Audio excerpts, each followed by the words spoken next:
I am Phyllis Spitler. And I'm Man Spitler. Amanda died right here in our home. She died in our bathroom upstairs in the bathtub.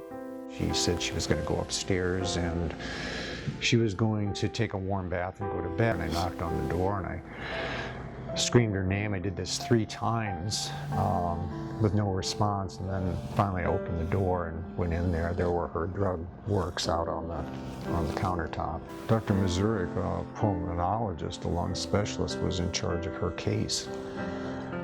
And I asked him, I said, why so much fluid in her lungs here? You can't get oxygen into someone's blood if the lungs are filling with water. And he said, uncertain, cause unknown right now, but he says we've got other things to do before we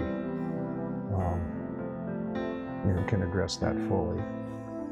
So after a while, I looked across the table from him and I said, if this were your daughter, what would you do?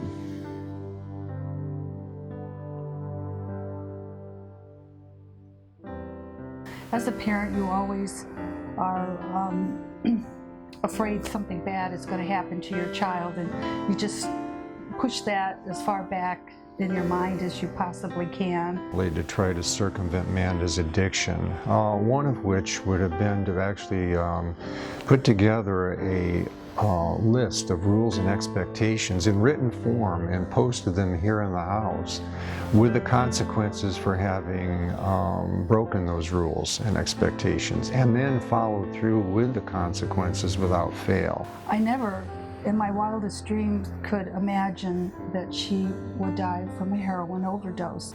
I think if I had one thing to say to young people who are contemplating doing drugs, is to think long and hard about the consequences of what you're about to do. Not only are you going to be hurting yourself, but you are going to severely hurt the people who love you most.